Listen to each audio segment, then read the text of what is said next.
자, 첫 번째 시간부터 참 제목이 이상합니다. 제목이 무엇일까요? 1강의 제목 이상한 결혼. 참 결혼이라는 게 축복받고 사랑받고 참 즐거워야 하는 결혼인데 제목부터 호세아는 이상하죠. 읽어보시면 다 알 거예요. 도대체 속된 말로 하나님 나한테 왜 이러세요라고 원망이 나올 정도로 말도 안 되는 결혼을 시킨 게 이 호세아의 결혼이었던 것 같습니다. 그래서 이 이상한 결혼, 오늘 학습의 목표가 무엇이냐 할 때에 1번 이런 목표가 있죠. 하나님께서 심판을 하실 때에 이 근본적인 목적이 있는데 이 근본적인 목적이 무엇일까요? 관계 회복에 있다.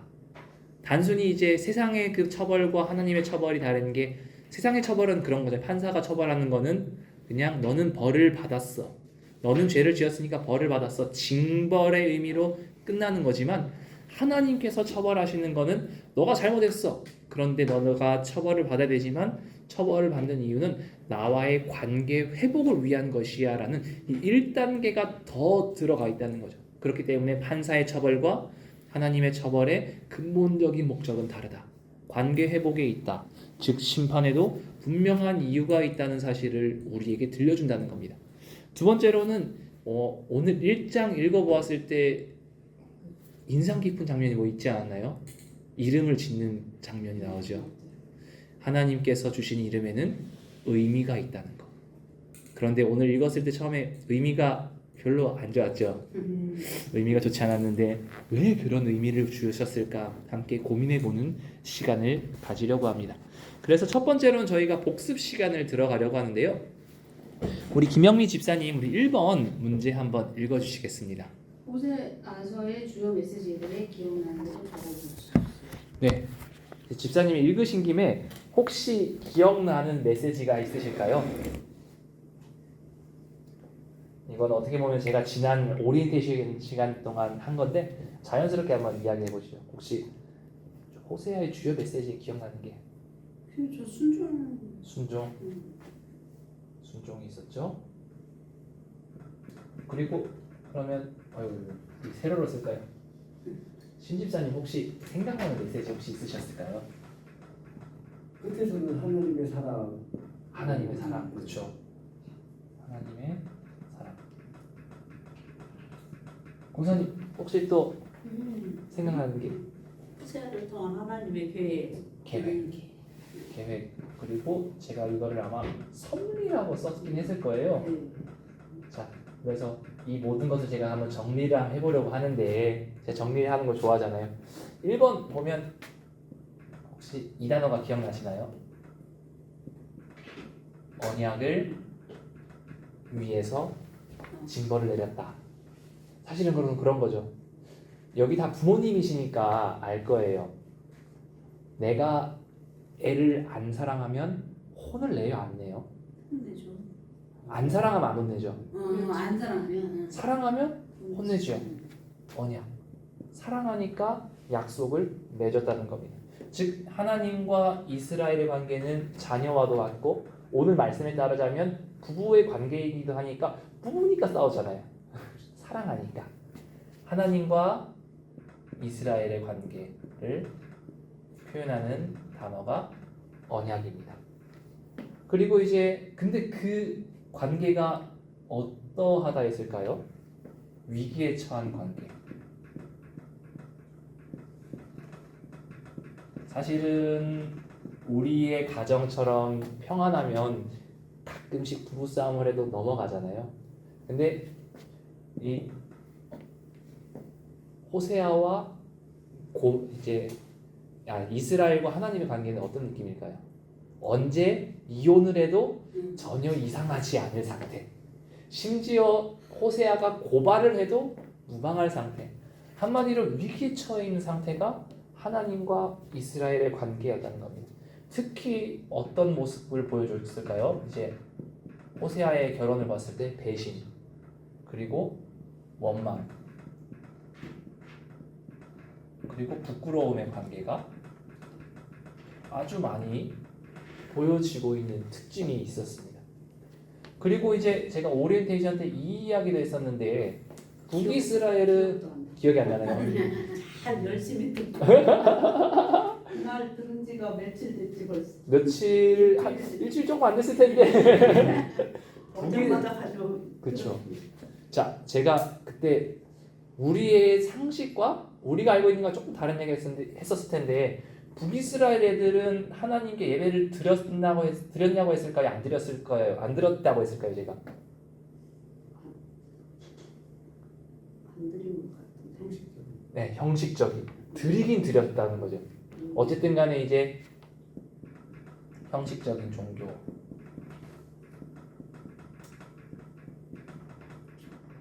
행위. 그래서 저희가 살짝 오해를 하고 있는 게 북이스라엘이 우상을 섬겼다라고 저희가 알고 있는 게 단순하게 우상만 섬겼다는 게 아니라 형식적인 종교 행위를 했다는 거죠. 이제 우리의 선조들이 야훼 하나님을 믿었으니까 내가 그것을 계속 믿어야 될 것 같긴 한데 내가 내 입맛대로 하나님만 믿으면 부족하니까 다산의 신 이제 이제 다산의 신을 믿고 뭐 치유의 신을 따로 믿고 예를 들면 이제 보험을 했을 때 기본 여기 보험에다가 옵션 붙이는 거 마냥 하나님 믿었다는 거죠. 의무적으로 우리 선조들이 믿었으니까 나는 플러스 옵션을 좀 더 붙여서 내 편할 대로 종교 활동을 하겠어. 이렇게 이 북이스라엘의 종교가 변질되었다는 것을 우리가 발견합니다. 그렇게 형식적인 종교 행위를 보여주니까 어떤 결과가 일어날까요? 하나님에 대한 지식이 있을까요? 없을까요? 없죠. 의식적으로 형식적으로 억지로 종교 활동을 하다 보니까 아무것도 안 남은 거죠. 한마디로 무지했고 멍청했기 때문에 하나님을 제대로 믿을 수 있는 그 상태가 되지 않았다는 겁니다. 이렇게 하나님께 심판을 받으니까 이들은 어떤 모습을 보여줄까요? 배은망덕했다. 한마디로 잘한 게 하나도 없는데 자신의 상황을 하나님께 놓고 하나님 왜 우리를 이렇게 해요? 하나님 왜 우리를 괴롭혀야 하고 오히려 역지사지로 따진다는 거예요. 똥 묻은 개가 겨 묻은 개 보고 난리를 친다는 그런 상황인데 우리가 이런 상황을 볼 때에 하나님께서는 포기하고 싶을까요? 포기하고 싶지 않으실까요? 인간적인 마음에서는 버리고 싶죠. 그래서 이놈 새끼들 버려버릴 거다라고 하고 싶을 텐데 하나님께서는 호세아의 메시지를 통해 무엇을 말씀하고 싶으시다? 심판이 있을 수는 있겠지만 동시에 무엇을 허락해 주신다? 구원을 허락해 주신다. 이것이 바로 호세아서의 핵심 메시지입니다. 그런데 이 심판과 구원이 있기 위해서는 무엇이 수반되어야 될까요? 이 앞에 이 모든 것들을 덮을 수 있는 하나님의 사랑이 필요하다는 것. 즉 절망과 고통 속에서도 하나님께서는 북이스라엘과 함께 하신다. 그 민족이 철저히 망가질 만큼 고통을 받음에도 불구하고 나중에는 심판 후에 구원을 허락하여 주신다. 이것이 바로 이 호세아서의 이 주요 메시지였습니다. 제가 어떻게 보면 지난 시간에 했었던 내용들을 지금 짧게 요약했던 건데 이 내용들을 저희가 가지고 호세아서 전체를 읽다가 보면 그래서 아까 우리 집사님도 그렇고 권사님도 그렇고 불쌍하다라고 말씀하셨는데 어떻게 보면 불쌍한 게 맞기도 하지만 나중에는 불쌍한 것을 넘어서의 은혜가 하나님의 은혜가 나타나니까 그것들을 잘 생각해서 읽어봐 주셨으면 좋겠습니다. 우리 호세아 1장 1절부터 이제 저부터 김영민 집사님 쪽으로 해서 한 절씩 돌아가면서 읽어보도록 하겠습니다. 우시아와 요담과 아하스와 히스기야가 이어 유다 왕이 된 시대에 곧 요아스의 아들 여로보암이 이스라엘 왕이 된 시대에 브에리의 아들 호세아에게 임한 여호와의 말씀이라. 여호와께서 처음 호세아에게 말씀하실 때 여호와께서 호세아에게 이르시되 너는 가서 음란한 여자를 맞이하여 음란한 자식들을 낳으라. 이 나라가 여호와를 떠나 크게 음란하니라 하시니. 이에 그가 가서 디블라임의 딸 고멜을 맞이하였더니 고멜이 임신하여 아들을 낳으매 여호와께서 호세아에게 이르시되 그의 이름을 이스라엘이라 하라. 조금 후에 내가 이스라엘의 피를 에후의 집에 갚으며 이스라엘 족속의 나라를 폐할 것입니다. 그날에 내가 이스라엘 골짜기에서 이스라엘의 활을 꺾으리라 하시니라. 고멜이 또 임신하여 딸을 낳음에 여호와께서 호세아에게 이르시되 그의 이름을 로루하마라 하라. 내가 다시는 이스라엘 족속을 공의히 여겨서 용서하지 않을 것임이니라. 그러나 내가 유다 족속을 긍휼히 여겨 그들의 하나님 여호와로 구원하겠고 혈과 살이나 전쟁이나 말과 마병으로 구원하지 아니하리라 하시니라. 고멜이 로로하마를 젖댐 후에 또 임신하여 아들을 낳으며 여호와께서 이르시되 그의 이름을 로암미라 하라. 너희는 내 백성이 아니요 나는 너의 하나님이 되지 아니할 것임이니라. 그러나 이스라엘 자손의 수가 바닷가의 모래같이 되어서 헤아릴 수도 없고 셀 수도 없을 것이며 전에 그들에게 이르기를 너희는 내 백성이 아니라 한 그곳에서 그들에게 이르기를 너희는 살아계신 하나님의 아들들이라 할 것이다. 이에 유다 자손과 이스라엘 자손이 함께 모여 한 우두머리를 세우고 그 땅에서부터 올라오리니 이스라엘의 날이 클 것이니로다. 2장 1절까지. 네. 너희 형제에게 암미라 하고 너희 자매에게 로로하마라 하라. 아멘. 네, 우리 1번 우리 말씀 돋보기 우리 관찰 시간을 해보도록 하겠습니다. 이번에 우리 신집사님이 1번 문제 한번 읽어 주실까요? 호세아는 모든 선지자들처럼 메시지를 전하기 전에 자신의 사역 시기를 알아야 한다. 언제인가? 네, 집사님 1장 1절을 다시 한번 읽어 주시고 그 시기가 언제인지 한번 말씀해 주시겠어요?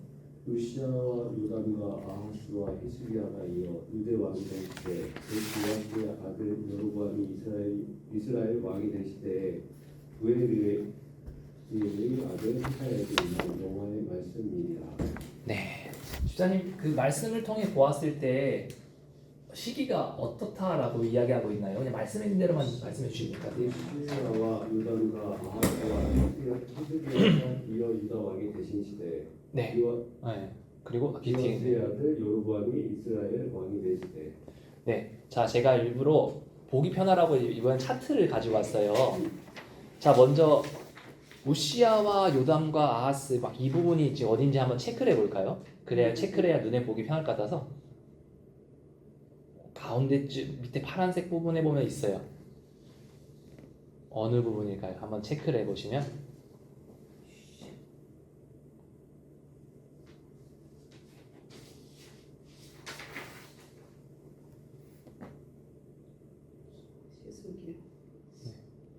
우시아부터 요담, 아하스, 히스기야 이 여기 부분이 있고 위에 보면 여로보암부터 있을 거예요. 여로보암부터 해서 뒤에 빽빽하게 뭐가 많죠.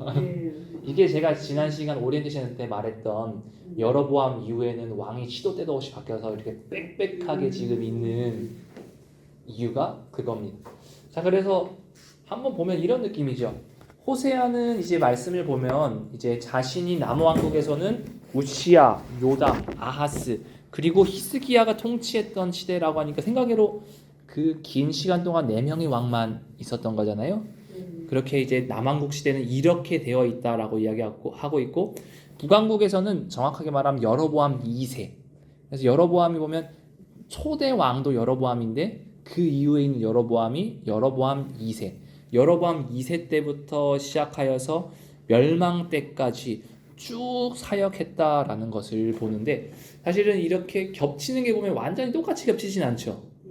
이게 똑같이 겹쳐버리면 거의 100년을 살게 되는 거니까 수많은 이제 역사학자들이 볼 때 구약학자들이 볼 때 아마 정확하진 않지만 여로보암 2세의 통치 후반기부터 아마 사역을 했을 거라고 예측을 하고 그리고 맨 마지막 쪽에는 이제 히스기야의 전반기 한 710년도 그리고 700년도 그 사이 때까지 아마 통치를 이제 선지자로서 활동을 했을 것이다. 수많은 사람들이 이렇게 예상을 한다고 합니다. 그렇게 보았을 때 약 40년 동안 사역을 시작해서 길게 잡으면 50년 동안 사역을 했다는 건데 자 여기서 보면 길게 사역했으면 50년까지 히스기야 중반절까지 보는 거죠. 자 여기서 보면 참 신기한 게 있죠. 히스기야 때까지 호세아가 선지자로서 사역을 했다면 아수르에 멸망한 것을 봤을까요? 안 봤을까요? 봤죠? 그 안쪽이니까. 한마디로 이제 진짜 불쌍한 선지자인 거예요. 이제 결혼도 평탄하지 않았고 계속 안 좋은 이야기만 하다 보니까 사람들에게 미움도 계속 받아왔을 거고, 그런데 북이스라엘이 안 돌이키니까 이 호세아 왕 때, 이름과 똑같지만 다른 인물이에요. 북이스라엘의 호세아 왕 때 아수르에 멸망당하는 것을 직접 보고, 그리고 자기도 이방 땅에 끌려가는 참 이 불쌍한 경험을 다 했던 인물이 호세아라는 겁니다. 한마디로 이제 이런 역사적 상황, 그리고 시대적 상황, 그리고 그가 처했던 배경을 이해하면 불쌍한 것을 넘어서 진짜 비참하다라는 사실을 저희가 깨달을 수가 있었습니다. 이제 우리 이번 말씀을 함께 나눠보려고 합니다. 호세아가 하나님의 말씀에 의해 음란한 여자와 결혼을 한대. 이거 읽어주셔야 돼요. 제가 읽어버렸네요. 이것은 어떤 의미일까요? 우리 1장 2절 말씀을 권사님이 한번 읽어주시고 함께 어떤 의미인지 나눠봤으면 좋겠습니다. 여호와께서 처음 호세아에게 말씀하실 때 여호와께서 호세아에게 이르시되 너는 가서 음란한 여자를 맞이하여 음란한 자식들을 낳으라. 이 나라가 여호와를 떠나 크게 음란함이니라 하시니. 아멘. 권사님이 1장 2절을 읽었을 때 어떤 의미가 있는 것 같은가요? 하나님의 섭리가 이제 엄청 이 이스라엘 민족이 이 음란한 여자에 비교한 것 같아요. 그렇죠. 음란한 여러 신들을 섬기는 그런 모습을 한마디로 말씀하신 것 같아요. 호세아에게 음란한 여자를 만나라. 그렇죠. 다른 두 분에게는 어떤 의미가 있는 것 같아요? 이 음란한 여자랑 결혼했는데 하나님과 이스라엘 관계. 이스라엘 관계, 그렇죠. 관계가 딱 그러하다라는 걸 보여주는 것 같고, 김영민 집사님 혹시 어떤 의미가 있는 것 같아요?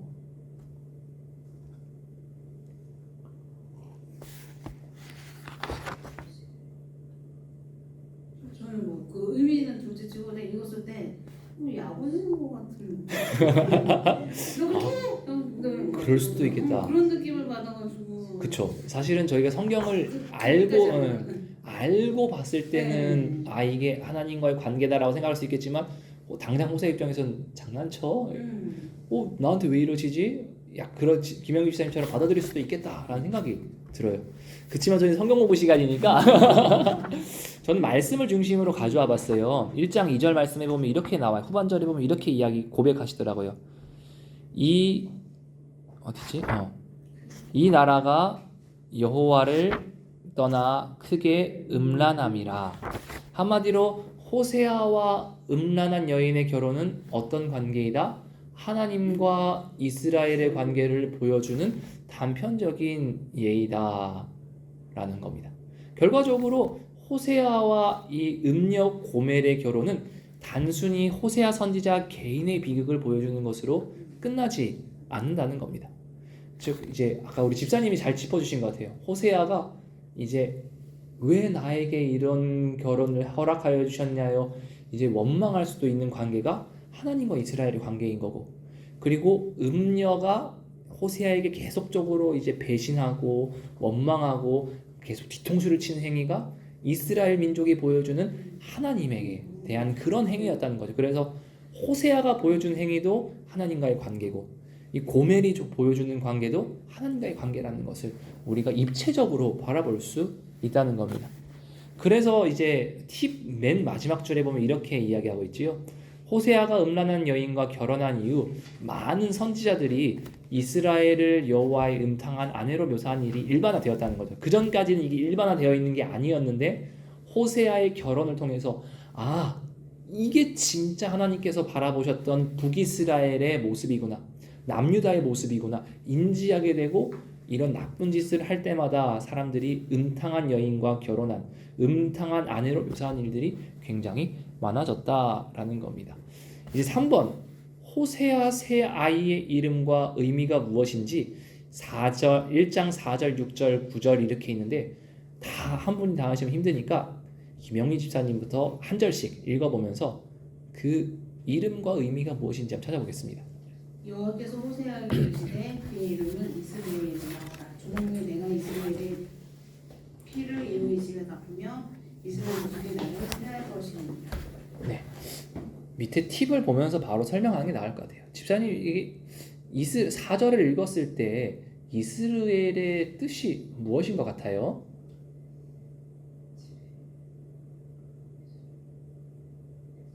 그래서 4절은 이스라엘의 피 보면 그렇죠. 이스라엘 피를 이제 뿌리신다는 의미죠. 하나님께서 실제로 이스라엘이라는 단어를 제가 원어를 찾아보니까 하나님께서 뿌려주신다라는 의미가 있대요. 여기서 무엇을 뿌릴까요? 4절 말씀을 쭉 읽어보면 피를 뿌리신다. 피를 뿌린다는 것도 무슨 의미일까요? 죽고 다치고 큰 고통을 내리겠다. 즉 하나님께서 피 흘림을 하시는데 상징이 무엇이냐? 혹독한 심판. 그래서 집사님 방금 말씀해 주신 것처럼 죽이거나 칼로 베어서 큰 고통을 입히게 하거나 이렇게 많은 고통을 준다는 것이 이스라엘이라는 단어의 뜻과 상징이라는 겁니다. 그렇지만 우리가 나중에 이걸 구절하고 막 이후 10절, 11절, 2장, 1절 넘어가면서 하나님의 뜻이 이걸로 끝나는 게 아닌 것을 알지만 나중에 변할 때 어떻게 변하나? 이제 하나님의 회복시키심과 은총이 허락된다는 뜻이 동시에 들어있는 단어가 이스라엘이다 라는 겁니다. 물론 이스라엘 자체는 부정적인 의미예요. 그렇지만 희한하게 아마 예습을 하시면 미리 읽어본 분은 알겠지만 로루하마와 로암미는 이름이 나중에 바뀌잖아요. 이스라엘은 안 바뀌어요. 왜냐하면 이 단어에는 긍정적인 의미와 부정적인 의미가 같이 있기 때문에. 그래서 회복과 은총까지 포함된 의미가 이스라엘이다 라는 단어로 우리가 이해하시면 될 것 같습니다. 그 다음으로는 6절이 있습니다. 6절에는 또 어떤 이름이 있고 어떤 의미가 있을까요? 우리 신집사님 한번 6절 한번 읽어보시겠습니다. 고멜이 또 임신하여 딸을 낳음에 여호와께서 호세아에게 이르시되 그의 이름을 로루하마라 하라. 내가 다시는 이스라엘 족속을 긍휼히 여겨서 용서하지 않을 것입니다. 네, 로루하마는 무슨 뜻인 것 같습니까, 집사님? 용서하지 않는다. 그렇죠. 긍휼을 여기지 않는다. 이런 의미가 있죠.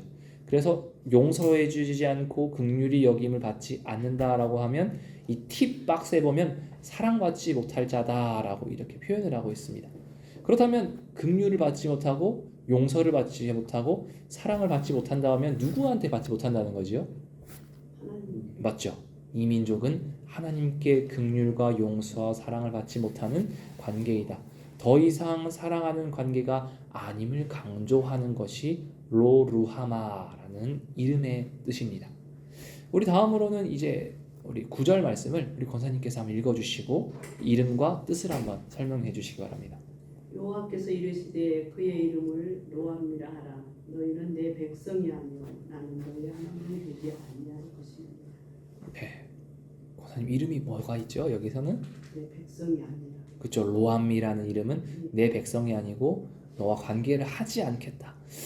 좀 비참한 이야기인 거죠. 수백 년 동안 수천 년 동안 자신들의 선민의식을 가지고 살았을 텐데 내 백성이 아니라고 하니 이 공식적인 관계 단절이 임하여진 이름이 바로 로암미입니다. 그래서 여기 나중에 제가 설명드리긴 하겠지만 로루하마가 아니라 로루하마고요. 로암미예요. 네, 이게 부정어가 들어있는 로가 뭐뭇이 아니다. 로루하마 로암미 이렇게 알아주시면 나중에 제가 4번인가 5번인가 설명드리긴 할 거예요. 그렇지만 제가 이것을 읽을 때 다음에 설명할 수 있잖아요. 야 로루하마가 아니라 로루하마야 라고 이제 말할 수가 있는 그렇게 팁을 제가 드렸습니다. 제가 4번은 다시 김영민 지사님 한번 읽어주시고 한번 말씀을 읽어보겠습니다. 로암미라고 부른 땅에서 임한 구원의 메시지는 무엇이며 이는 어떤 의미를 내포하는가? 그러나 이스라엘 자손의 수가 바닷가에 모래같이 되어서 헤아릴 수도 없고 셀 수도 없을 것이며 전에 그들에게 이르기를 너희는 내 백성이 아니라 하는 그곳에서 그들에게 이르기를 너희는 살아계신 하나님의 아들들이라 할 것이라. 이에 유다 자손과 이스라엘 자손이 함께 모여 한 우두머리를 세우고 그 땅에서부터 올라오리니 이스라엘의 날이 클 것임이니라. 아멘. 주사님, 이 구원의 메시지가 무엇이며 그 의미가 어떤 것 같아요?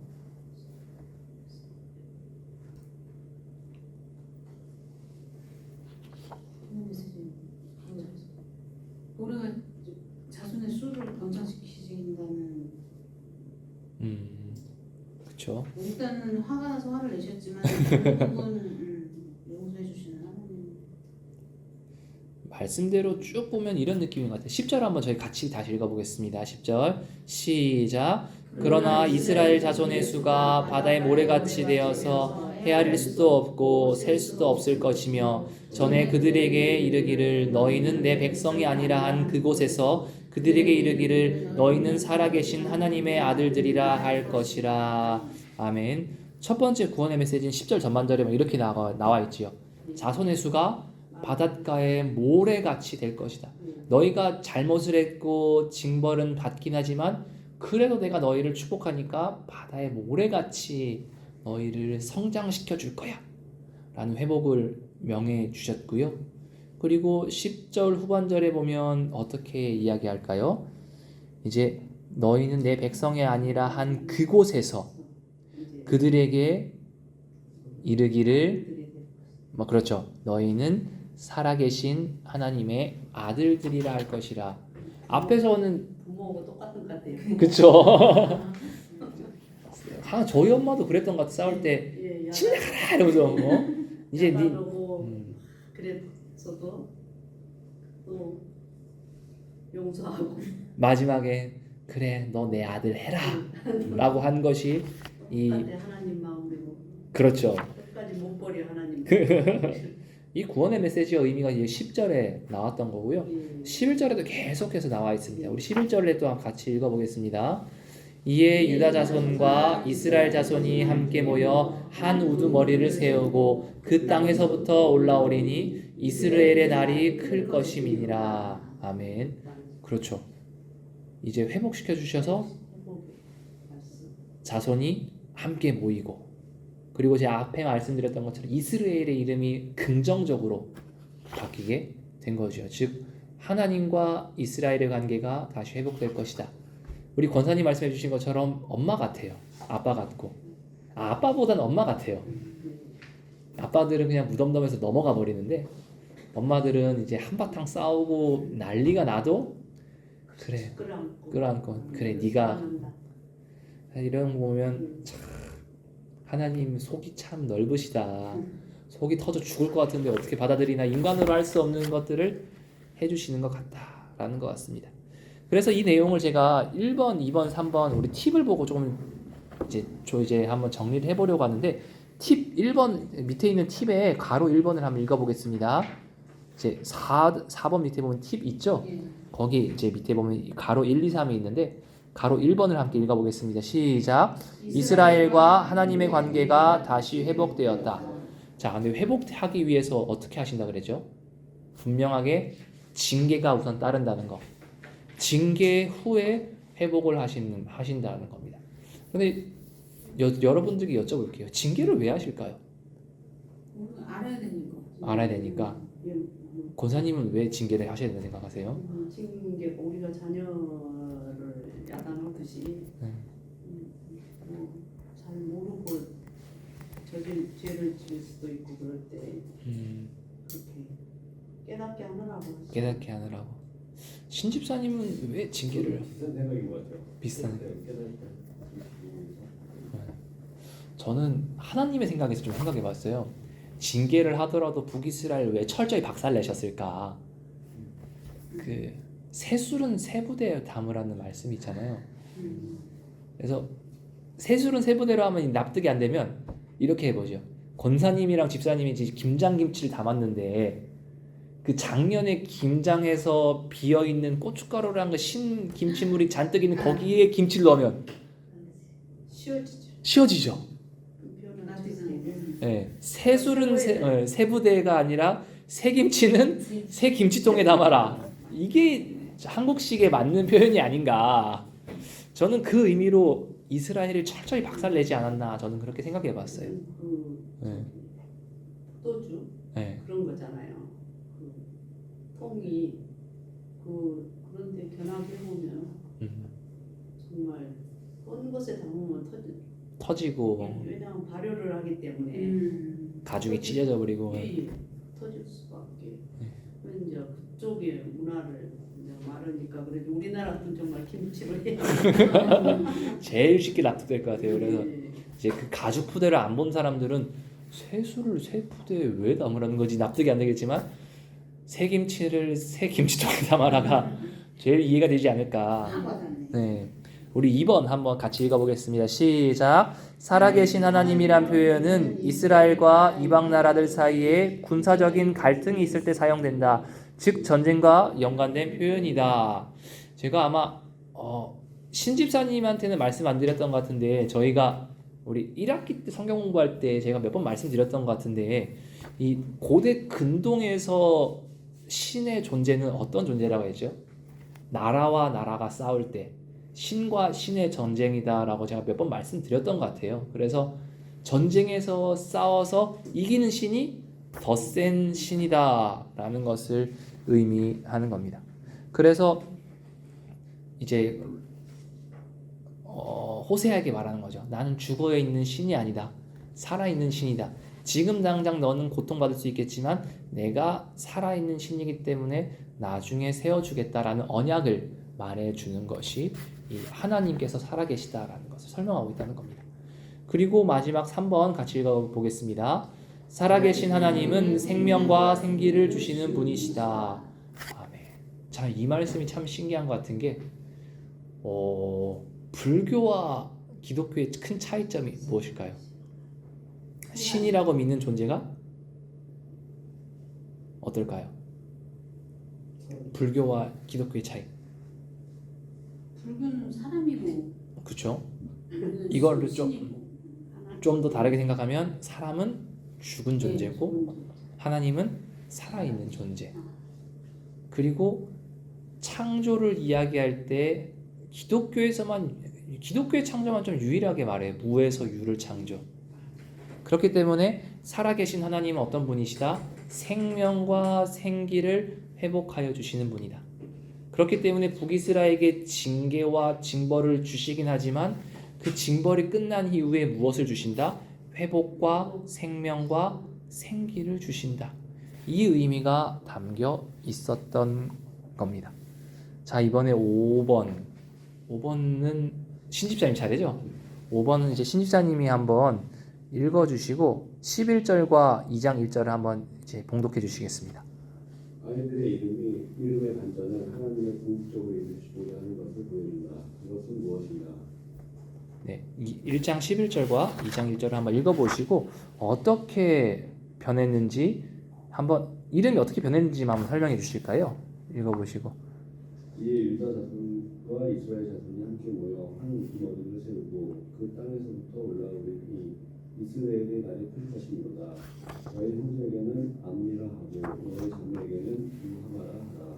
네, 집사님 이름이 어떻게 변했죠? 첫째는 이스라엘은 그대로 갔죠. 날이 흐를 것은 네. 이스라엘은 안 바뀌었는데 앞에서 설명드렸던 것처럼 제가 여기에는 긍정적인 것과 부정적인 것이 같이 있었기 때문에 뜻만 긍정적으로 바뀐 거고요. 선생님 둘째와 셋째는 이름이 어떻게 바뀌었을까요? 루하마와 암미로 바뀌었지요. 자, 여기서 뭐가 바뀌었나요, 집사님? 로가 빠졌죠. 앞에서 제가 말씀드렸던 것처럼 로는 무엇이 아니다. 루하마는 사랑받지 못한다. 긍휼을 받지 못한다 해서 로가 빠지면 어떻게 될까요, 집사님? 이름이? 사랑받는 자, 긍휼 받는 자, 그리고 용서받는 자로 이름이 바뀌었습니다. 그러면 로 암미에서 암미로 바뀐 건 집사님 어떻게 이름이 바뀐 거죠? 내 백성이다. 내 백성이 아니라 했는데 그렇죠. 이 이야기를 들었을 때 어떤 결과가 일어난 것 같나요? 여러분 같이 생각해 보시면 백성이 아니었다가 백성이 되었고 사랑받지 못한 존재가 사랑받게 되었다. 이것은 무엇을 의미할까요? 회복. 회복. 그렇죠. 심판의 목적은 관계의 회복이라는 거. 참 신기한 것 같아요. 그래서 이 글자 하나만 딱 빠졌는데 이 관계가 이렇게 변한다는 게 하나님께서 다 계획을 하시고 이름을 정하셨구나. 이름에는 이 참 큰 뜻이 있겠구나라는 것을 깨닫습니다. 물론 이 역사를 보았을 때 이 북이스라엘의 이후 역사는 어떠할까요? 제가 오리엔테이션 때 설명했던 것처럼 북이스라엘이 멸망되고 어떻게 될까요?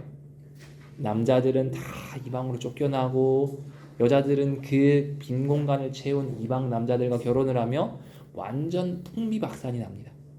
그렇지만 하나님께서 그런 북이스라엘 민족을 보시고도 너는 사랑받는 존재다, 너는 내 백성이다라고 하는 것은 더 이상 그 혈통 관계에 매여 있지 않고 신앙을 가진 사람들을 나의 자녀, 나의 백성, 나의 사랑하는 존재로서 받아들이겠다는 하나님의 그 넓으신 사랑을 표현한다는 거죠.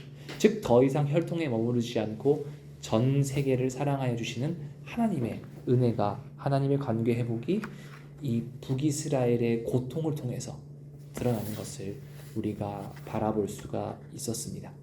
우리 이제 적용과 나눔의 시간으로 한번 넘어가 보려고 합니다. 삶의 내비게이션이죠. 1번 우리 이제 권사님 차례입니다. 권사님 한번 읽어주시고 한번. 당신의 네. 이름은 누가 지었으며 어떤 의미를 갖고 있나요? 권사님의 이름은 누가 지어주셨나요? 제 이름 그때는 일본 사람들 일본식 이름이잖아요. 아, 그래서 네. 그래서 권사님들이 자자가 많았던 그래서 그런 자자가 의미. 많았구나. 그래서 일본식 이름이고 네. 그때 당시에는 또 할머니가 그러고 제가 태어나서 하는 게 명이 짧게 생겼었대요. 제가 그래서 흔한 이름을 남이 흔한 이름을 해줘야.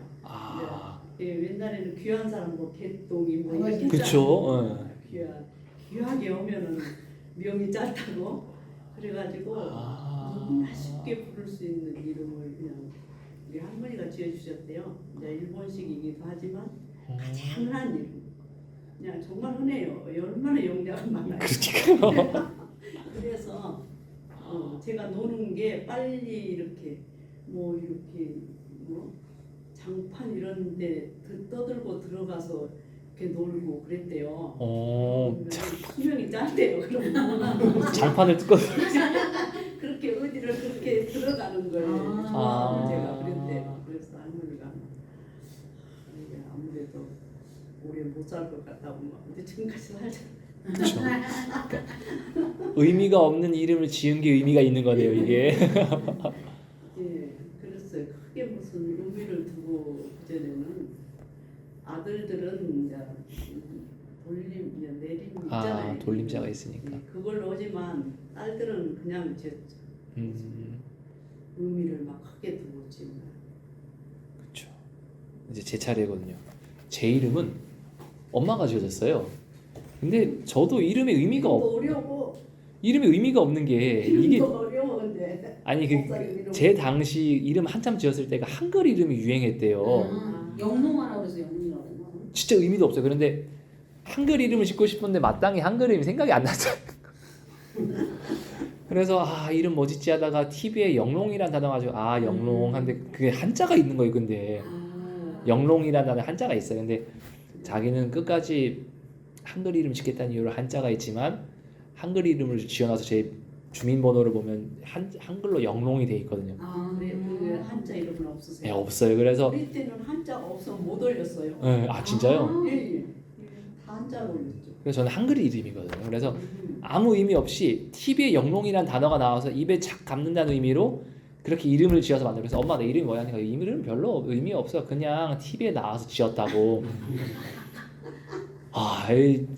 참 동생도 그렇게 지었어요. 동생도 딱 나오니까 한글 이름을 짓고 싶은데 뭘 짓지 하다가 이제 차를 타고 가다가 그 장명 협회장이 그 창원 지역의 장명에 대해서 이제 설교가 아니라 뭐죠? 이제 강연을 온다고 현수막이 붙어 있는데 그 이름이 김우람이었대요. 그래서 장명협회 회장 이름이 우람이면 이름이 좋은 거겠지. 그래서 그 뜻 없냐니까 그 뜻 없다. 그냥 지은 거라고 해서 도대체 엄마는 왜 그러냐고 제가 따졌는데 아들 이름도 제가 그렇게 지었거든요. 생각해 보니까 뜻 생각하기 싫은 않으시고 네. 엄마가 있네. 아빠는 이제 엄마한테 못 이기기 때문에. 근데 이게 피를 이어받나? 저도 아들 이름 짓는데 뜻을 생각하기보다 입에 착 달라붙는 걸 생각했더니 발음을 조합하면서 연우라는 이름 지어놓고 한자를 나중에 끼워 맞춘 거예요. 그래서 저도 그래서 지금 아들 이름 뜻을 몰라요. 피는 그럼 누가 지어줬어요? 예? 애기 이름. 제가 한글 이름 제가 붙여놓고 뜻은 안 해보고 제가 한자를 잘 모르니까 상해에서 붙이라고. 그래서 저는 뜻을 몰라요. 그래서- 목사님 시대에 한참은 한자 공부를 안 했죠. 네. 그쵸. 그래서 네, 우리 때가 했지. 우리 때도 한 5문제 정도까지 하고 내 뒤로 안 했어. 잠깐. 그러더니 요즘에 또 다시 하는 것 같던데. 네, 저도 한자를 하긴 했는데 그냥 다 까먹은 세대니까. 그래서 저는 한글 이름 유연우로 지을 거다. 한자는 알아서 붙여달라고 했기 때문에 전 뜻을 몰라요. 피는 이어받나 봐요. 이렇게 엄마처럼. 네. 이름의 발음 때문에 지어진 거라서 걔는. 그래도 부르기 좋으면 돼. 그렇죠. 집사님은 어떠신가요? 저는 우리 엄마 이름이 남자 이름이에요. 홍인표. 그러니까 본인이 그 이쁜 이름을 짓고 싶었대요. 그래서 언니는 자기가 젊었을 때 여자 이름 미정이라고 사용했었대요. 미정이라고 붙이고 나는 영미라고 붙이고. 나도 내 이름 너무 흔해. 의미가 그럼 따로 그냥 예뻐서 예뻐서. 짓는다고 그냥 지었대요. 그렇구나. 다들 이름 그렇게 짓구나. 집사님은 저는 제 이름이 이제 사실 어렸을 때 이름 2개로 불렸어요. 진짜요? 네, 석조라는 이름은 친척분들은 다 석조라고 불렀고 오. 제가 유치원이나 학교 가면 석호라고 부르는 거예요. 아니 왜? 그래서 저는 이제 제 이름의 뜻을 물어본 게 아니라 왜 내 이름 2개로 부르냐 했더니 원래 석조가 제 원래 만든 이름이었는데 예전에 그거를 이제 한자를 쓸 때 획 때문에. 획 때문에 석호가 됐는데 이게 비슷한 한자나. 출생신 할때 그래서 이제 그 맞아 쓰신 빼고 쓰신 분이 이제 잘못 쓰신 거예요. 옛날에 손으로 썼거든. 그래가지고 석호로 됐는데 그래서 이제 이거를 이름을 이제 바꾸려면 이제 절차가 좀 복잡하잖아요. 네, 맞아요. 그래서 이제 그래서 장명소를 그때 가셨대요. 그때 가서 석호란 이름으로 지어줬는데 어떠냐 했더니 괜찮으니까 그냥 쓰라고. 그냥 쓰라고. 그렇게 다들 석파는 안 돼. 그러니까요. 그래서 부르기도 석조보다는 석호가 발음도 좋다. 네. 그래서 저는 제 뜻보다는 이름이 2개여가지고 다들 여기 있는 네 분이 다들 이름의 뜻도 그냥 지은 거야. 그냥 지어진. 예 그냥. 근데 집사님 같은 케이스 저도 봤던 게 저희 어머니가 그런 케이스거든요. 그러니까 여기 학교 가기 전까지는 형남으로 불렸는데 저 형남이었는데 학교 가니까 저 형점이 돼 있던 거예요. 그래서 그러니까 옛날에는 기록 보는 분들이 그걸로 수기로 하니까 수기로 하니까 이제는 바뀌어가지고 이제 한자를 그거를 입혀서 하니까 이거 맞냐 확인까지 하고 그래서 맞아요. 호적 나온 거까지 확인하고 나오니까 이제는 그렇게 바뀌어가지고 이제는 제가 쓰고 굳이 한자 안 쓰죠? 네. 근데 등록할 땐 써요. 한자로 썼어요. 등록할 때는 한자를 제가 개발 쓰고 나면 이제 이제 머리하고 이제 분석을 해요. 그래서 혹시 이 단어가 맞냐고. 그러니까 무슨 우자라고 하면 저 모르니까 연우가 맞으니까 맞다고. 연우만 맞으면 되니까. 그래서 맞다고 나왔는데 요즘에는 그런 일이 거의 없는 것 같아요. 이제는. 어떻게 좀 여기 네 분 다 이름의 의미가 크게 없으신 분들만 계셔가지고. 자 그러면 이제 2번 우리 김영민 지사님 한번 읽어보시겠습니다. 설명을 안 했구나. 제가 자 이제 제가 1번을 설명 안 하고 넘어갈 뻔했는데 이처럼 아이가 태어나면 이름을 짓죠. 호세아도 이름을 그렇게 지었고요. 그렇게 우리도 각자의 이름의 의미가 뭐 나름대로는 있겠지요. 우리 권사님도 흔한 이름을 지어서 이제 빨리 오래 살기 위해서 지었고 저는 이쁘라고 지었고 김영민 집사님도 이쁘라고 의미를 지었고 신성호 집사님은 좀 다른 케이스이긴 한데 뭐 각자 의미가 있다는 것. 그렇지만 이름이 짓는다는 건 누가 짓는다? 어쨌든 간에 귀한 사람이 지어준다는 것.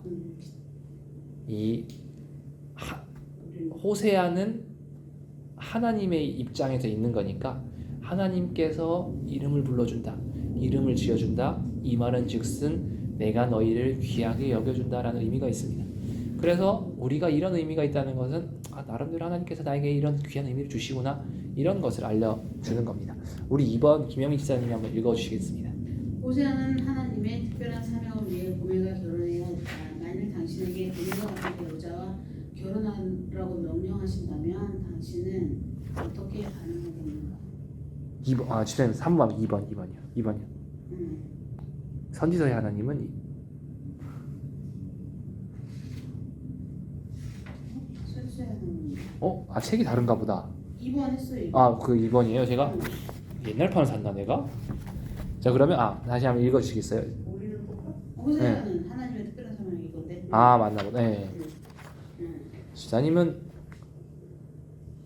고멜과 같은 배우자와 결혼하라고 하면 그냥 혼자 살래요. 혼자 살고. 그렇죠? 그러면 신입사님은 하나님 명령하시면 어떻게? 웃음만 나오죠, 사실은. 순종하긴 해야 되는데. 네, 똑같을 것 같아요. 하나님이 하라고 하시니까 해야 될 것 같은데 하긴 싫으니까 신입사님 하고 넘길 것 같은 느낌. 권사님은 어떠실 것 같아요? 쉽지는 않은데 네.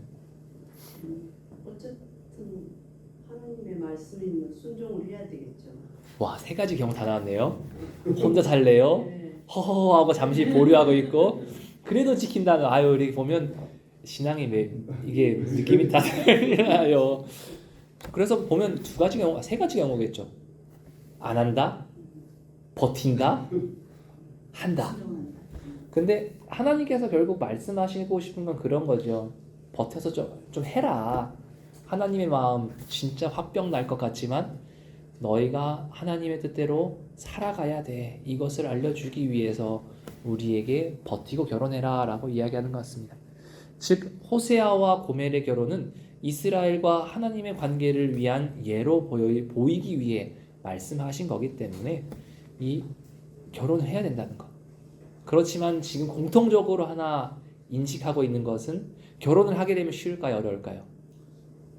어렵다는 것. 어렵다는 것을 알고도 때로는 순종해야 된다는 것을 우리에게 알려주고 있다는 겁니다. 권사님이 어떻게 보면 믿음의 고백을 하신 거죠. 뻔히 결혼을 하면 내 인생 난리 날 거 알지만 하나님 명령하셨기 때문에 다 뜻이 있겠지. 이런 의미를 가지고 우리가 결혼을 해야 된다는 겁니다. 우리 다음 문제를 우리 신집사님 한번 읽어보시겠습니다. 하나님의 백성이라고 자부하는 이스라엘에게 요한이라고 부르겠다는 하나님의 말씀은 천천종려과도 같다. 당신이 크리스천이라고 자부한다면 하나님 아버지의 자녀로서 당신이 가진 특징은 무엇인가? 집사님이 가지고 있는 이 특징은 무엇인가요? 하나님의 자녀로서.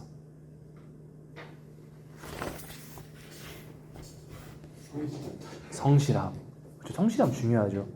어떻게 보면 호세아가 성실함인 거잖아요.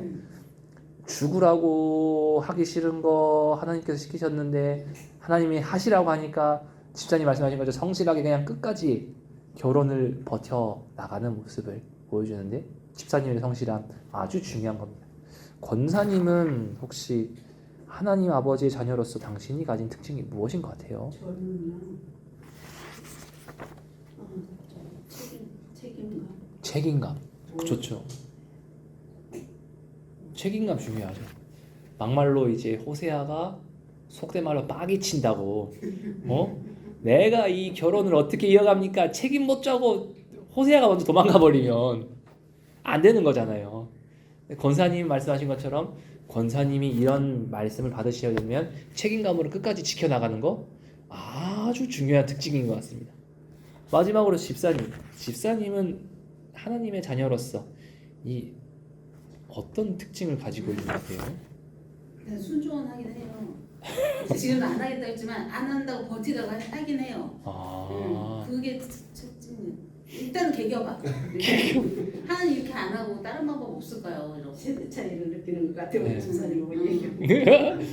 권사님이 항상 말씀드리는 차라리 이렇게 게 하면 차라리 쉬울 텐데 좀 버티다가 속된 말로 몇 대 두들겨 맞고 네. 이제 돌아오는 저는 약간 이런 캐릭터를 이렇게 표현하거든요. 요나의 신앙이라고. 어. 요나는 항상 그렇잖아요. 이제 음. 이쪽으로 가 싫어요 저쪽으로 갔다가 두들겨 맞고 갔다가 너 이만큼 해 하다가 싫어요 이렇게 하다가 또 두들겨 맞고 이제 하고 또 축복 줬다가 또 두들겨 맞고 하는 게 저는 항상 요나의 신앙이라고 표현하거든요. 저도 나중에 이야기하겠지만 저도 약간 그런 과긴 하거든요. 어쩔 때는 이렇게 들려요. 너 맞기 전에 해라. 맞기 전에 해라. 맞기 전에. 그 진짜 이게 있어요. 느껴질 때가 있어. 타이밍 맞다가 이제 맞을래? 예. 너 진짜 맞을래 하면 더 하면 맞겠구나 하는 그 느낌이 있어요. 이제 공감하시는 분이 있군요. 이제 다음 문제를 누구 차례죠? 이제 헷갈려요. 신집사님 차례. 신집사님 방금 하셨죠? 네. 권사님 차례입니다. 다음 그런가? 네. 다음이 없나요? 없는데 끝났어. 실천? 없구나. 이게 제가 옛날 책을 사왔나 봐요. 이제 지도자용 사왔는데 문제가 막 이런 5개까지 있어요. 그래요? 그러면 제가 이거는 마지막으로 제가 설명으로 드릴게요. 자신의 신앙 고백을 담아 이름을 만든다면 권사님하고 집사님들은 어떤 이름으로 지을 것 같아요? 저부터 할게요. 이건 문제가 없으니까. 저는 요나로 지을 것 같아요. 그래. 그래서 제가 그러거든요. 항상 신앙 고백을 하면 넌 어떤 신앙 고백을 하냐 저는 요나 같은 사람이라고 이야기하거든요. 제 인생이 끊임없이 돌아보면 이 학생 때도 나는 목사가 될 생각이 없습니다. 제 꿈은 고소영이었거든요. 고소영 고려대학교 서만교회 그리고 영남 출신이니까 내 꿈은 고소영이 돼서 정치인이 되는 것이 항상 제 꿈이었어요. 공부도 잘했었고 사실은 고등학교 때. 그래서 고소영이 꿈입니다 하고 항상 기도를 하고 살았는데 하나님께서 이상 수능만 치면 제가 현역 때는 언어를 풀다가 누가 수능 치다가 졸아요. 언어 영역 풀다가 졸아가지고 언어 영역 한 과목 망치고 제가 재수할 때는 제가 고등학교 3년 재수 1년 동안 100점 만점에서 외국어 영역 3개 이상 틀려본 적이 없거든요. 항상. 그래서 90점대 후반 점수 항상 나왔으니. 근데 제가 재수할 때 외국 영역 10개를 틀린 거예요. 갈 데가 없어서 하나님께 그때도 쇼부를 받죠. 하나님 굳이 이렇게까지 하셔야겠냐고. 하나님 근데 제가 점수가 잘 맞으면 연대 신학과까지는 갈 수 있을 것 같은데 제가 연대 신학과까지 가서 전과를 하겠다 했는데 제가 그렇게 기도를 했더니 그해 연대 신학과 점수가 너무 높아져 버린 거예요. 그래서 고민한 또 이제 기도를 했던 게 연대 신학과가 안 될 것 같으니까 제 이제 일반 대학교 저기 어디냐 포항에 있는 저 기독교 대학교인데 기억이 안 나는데 어쨌든 간에 그 학교를 가겠다 해서 갔는데 너무 시골인 거예요. 그래서 이제 버티다가 하나 남은 게 엄마가 신학교 하나만 쓰면 안 되겠냐 해서 장신대를 써서 그렇게 제가 신학교로 온 거거든요. 버티다가 내가 죽어도 목사는 안 하겠다 버텼는데 억지로 신학교를 끌려갔고 이제 제가 또 하나님께 또 요나처럼 하나님 이제 그 군목 제도라는 게 있다더라. 그거를 합격하면 군대를 장교로 간다더라. 나 이거 붙여주면 신학교 끝까지 다니겠다라 기도를 했는데 붙여줬어요. 두들겨 맞았죠. 이게 어딨어? 또 어디서 하나님 상대로 쇼부를 치냐. 또 두들겨 맞았죠. 그래서 두들겨 맞아가지고 시험을 떨어진 것뿐만 아니라 너는 현역 가야 돼 하면서 이제 제가 그때 시험 마치고 삼촌 집에 이제 고추 따러 갔다가 다리를 접지려는데 그냥 접지는 게 아니라 이게 복상갑뼈가 다 터져버린 거예요. 그래서 수술 받아가지고 그때 또 깨달았죠. 이제 면제가 되면 좋겠지만 이제 그때까지만 하더라도 4급이었어요. 그게 항목이 이제 하나님 이렇게 응답을 주시군요. 공익을 가게 됐군요. 행복합니다라고 했는데 어디서 쇼부를 시작해가지고 MC몽 발치 사건이 터진 거예요. 그래서 한 등급씩 올라가서 4등급이었던 게 3등급이 돼버린 거예요. 그렇게 또 좀 현역을 끌려갔는데 현역을 끌려가면서 하나님 굳이 이렇게까지 하셔야겠냐고 하다가 신대원을 제가 그때 고민했죠. 하나님 제가 신대원을 갈지 일반 취직을 할지 모르겠는데 신대원을 제가 지금 안 붙여놓으면 제가 낙동강 오리알이 되니까 신대원은 붙여놓고 군대를 가겠다고 또 쇼부를 치고 갔더니 군대 하나님이 맨날 쇼부를 쳐요 이렇게. 약간 나랑 비슷한 거 되게 많다. 쇼부를 치고 들어갔더니 군대에서 뭔 일이 나왔냐면 진짜 어이없게 다쳤어요. 군대에서 이제 추석 행사를 한다고 씨름을 하다가 땅에 꽂혔는데 어깨가 탈골이 되면서 이게 회전근이 다 터져 버린 거예요. 어쩜 제가 항상 고백했던 면제를 거기서 또 4급이 나왔거든요.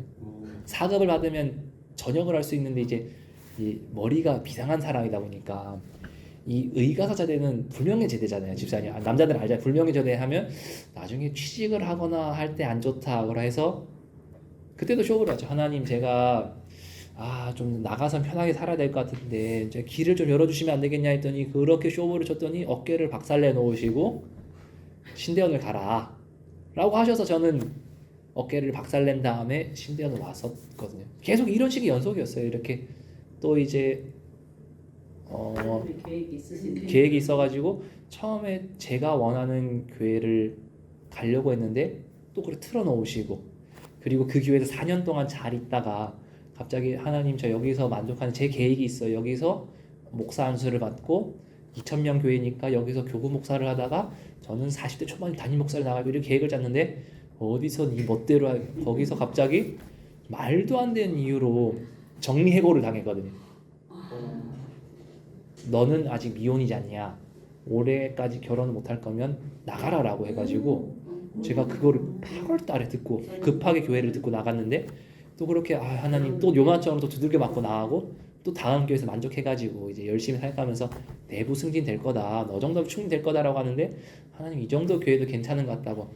저 여기서 또 이제 쇼부를 또 쳤더니 뭔 소리를 하냐라고 해가지고 온 게 성내동 교회예요. 그러니까 그때는 되게 얼마나 일이 많아.